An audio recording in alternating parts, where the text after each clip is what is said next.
I had taken some photos and made stencils out of them. Watch me today how I cut the stencils and how I printed with them.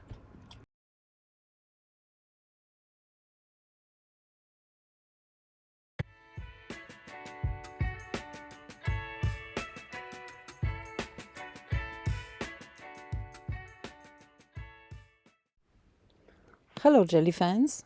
These were photos that I took of plants in my house, garden and woods. I worked on them and increased their contrast and printed them on this overhead foil sheet that you can print on. That foil is about 0.1 millimeter thick, so 1/10 of a millimeter, and so it's possible to cut out my motifs and then turn them into stencils. I have to cut the sheets in half first because I only have an A4 printer.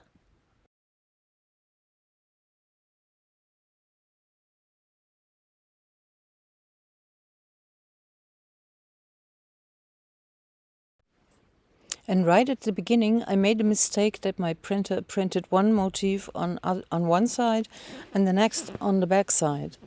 Didn't want to waste it though, and I think I can still see well enough where to cut. This is a plant. This is a plant in my bathroom, and I couldn't increase the contrast more, so that might give me some difficulties. Here I have some nice trees, and then a spider's web, and one with bamboo leaves from my garden. I will start with this one that I made of some trees in a forest. Actually, it could have been a graveyard, telling from that gravestone shape in the middle. There we go again. I always get these death symbols in my art. I'm taping the foil down so that I'm not sliding with a cutting tool, but later I'm not doing that anymore because it's easier to cut if you can turn the sheet around. I am testing this very sharp knife that I bought from Temu, but it turns out that it doesn't work so well because it doesn't have a sharp side, more like a sharp tip for little holes. As you can see, it doesn't cut very well. So I'm switching to my trusty surgeon knife. And by the way, I have put a sheet of copy paper underneath so that you can see better where I'm cutting. You have to be careful. If you don't cut all the way, you might tear the thin foil when you take the cut out off.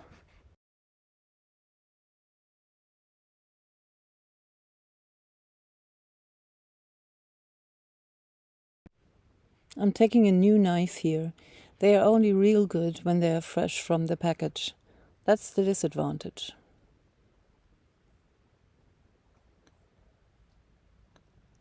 Also, I tend to position my fingers too close to the blade, so I have to protect my fingers with a little bit of masking tape. You can use a band-aid as well.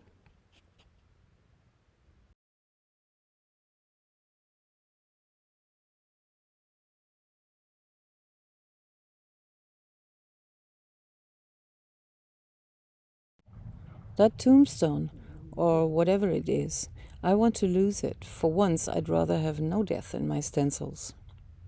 So I'm taking a white marker. Actually, it's a fabric marker that is permanent. And I cut this into tree fragments by filling in the spaces between the trunks. I can't think of the English word. Not the trunks, but the branches. At the moment. Just hinting at where I have to cut. Turns out quite convincing, I think. By this time I already have a feel how the branches are turning, where to cut a soft edge and where to have a hard edge. You can also cut in your own style, meaning, for example, if you cut hard edges and edgy turning angles, then it's your very own style of stencil. This is what makes self-cut stencils so unique. I love it. I won't lie, this is a ton of work, not for everybody's liking. But as you see here on the right and more detailed side of the photo, you can also leave out some branches or even whole trees. Then it's not too much work.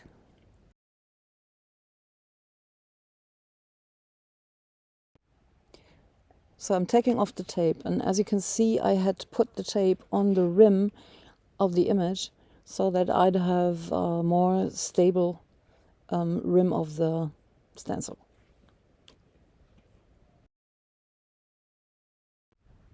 Now for the printing. I have put a trademark sheet of a frame underneath because it'll register with the A4 gel plate exactly where I want it. Should have taken a less nude lady though. She reappears here often, I'm sorry.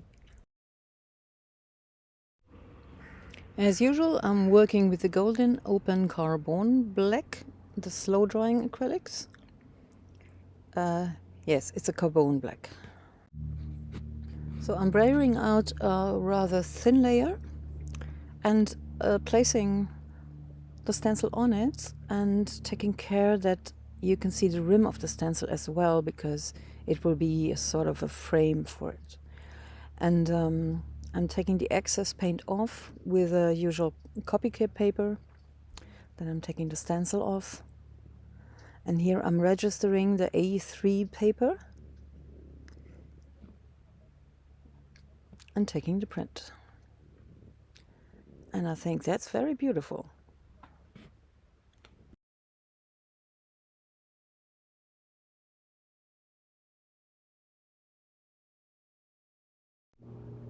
And now I'm repeating the print process with the transparent red oxide, also golden open slow drying paint. And note that there is still wet paint, black paint on the brayer, on the gel plate, and also I'm using the side that has the black still on it, the stencil I mean. So that will mix the black with the red. Taking the excess off with the copy paper again. And you can already see how well the black mixed with the red. I love this effect.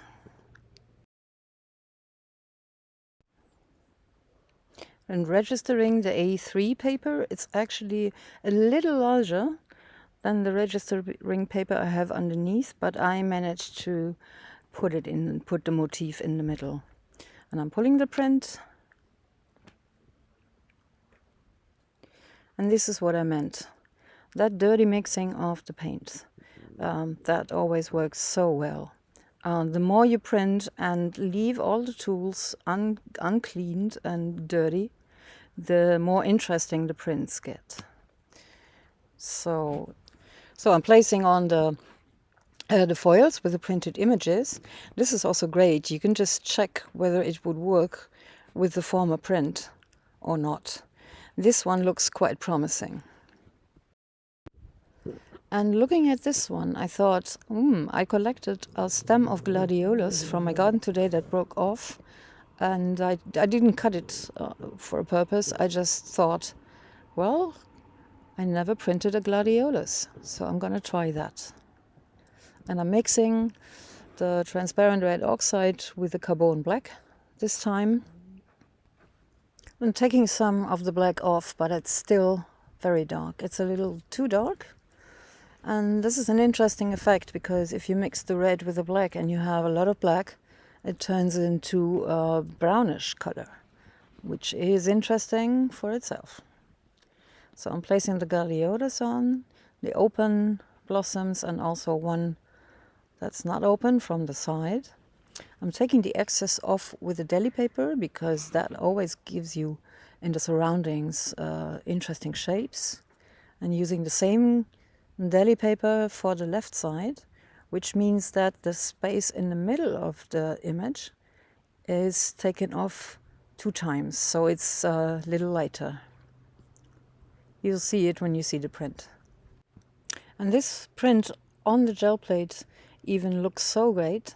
And I will not print it on the black and white forest print, because it would just take off the stencil patterns. This is too dark. So what I'm doing now is I'm pressing the blossoms themselves on my paper, because they still have that paint on them. And you can see it looks stupid, and I'm trying to erase it. That was bad. maybe I should try it with this one. And I'm like, no, I shouldn't have done this. Yep, I ruined it. It looks stupid. Even if I work the flower out, I don't think it'll look good. So I have to think up something else.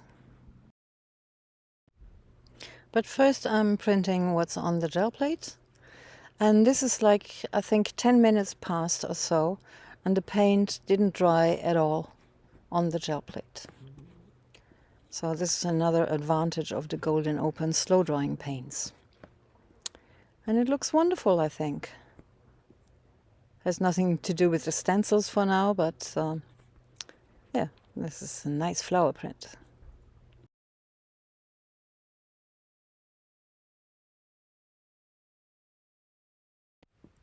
So I want to print some more of the flowers, this time using the carbon black. Sorry, I'm distracted from the stencil prints a little bit, but I'll try to combine them later again. So this is pure black color, taking off with a deli paper, which gives wonderful shapes here. And the print is very good. But this one isn't so important. It's more important that I still, again, left the black on the plate on the brayer and on the plants. So I will have that same effect again, mixing paints. I'm pressing down the deli paper for the pickup unevenly, so I get some more interesting shapes, because not all the parts of the deli paper have touched the paint. And this is the finished print. Sorry, there was a piece of the printing missing. And I'm so happy with it. And on top of that, I'm pressing the flowers again as a positive image. And in this case, it works quite well with the indirect prints of the gel plate. And I love how the gel plate left some white spaces and then mixed the black in the leaves, and the surroundings are more red, and I can't even say why. It's just so wonderful, the gel plate. So now for the cutting of the second stencil, my bathroom plant. I will not cut out that window that you see in the back, and I will leave out some of the lighter leaves. But some of them, as you can see here, I'm also cutting out, and they're going to be the same tonal color than the other ones. So this is going to be a complete black. So I hope it's not going to look just like a blob of leaves or something. But you'll see, it'll work out.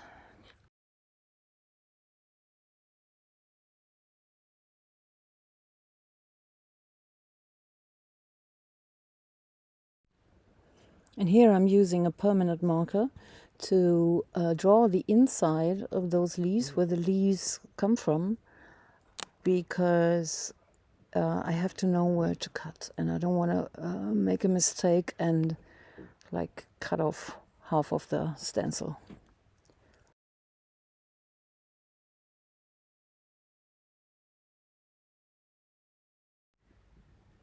Fiddly cutting between the leaves, but I love it. So almost finished with this one. This is the last larger parts that I cut out. And I'm placing a sheet of white paper underneath it so you can see. Still not satisfied. Making the main stem a little smaller. So here's the ruined print, and I think I can place this one over it and combine these two stencils, which is great, and also block out that horrible Gladiolus print I put on it. This time I brayer on a rather fat layer, because I want this to be pitch black as opposed to the fine print of the other stencil. And this time I'm using silk paper to take the excess off. What you see on the silk paper is another stencil that I tried out. And that's going to be a very interesting collage paper. I'm taking the stencil off, and the print is nice and bold. And this is where I put my gel plate always on a piece of glass or plexiglass, and turn it around and place it exactly where I want it to be.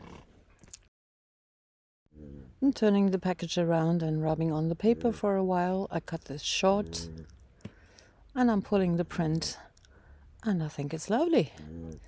This is what I meant. The contrast between the very light and delicate background and the bold stencil in the foreground. So this is pretty much it for today. I'm quite pleased so far, and this is what's coming next week. I'll show you how I work this one out. I'll introduce a funny trick that you can use with stencils. I'll cut 2 more stencils and print some more. So I hope to see you then. Bye!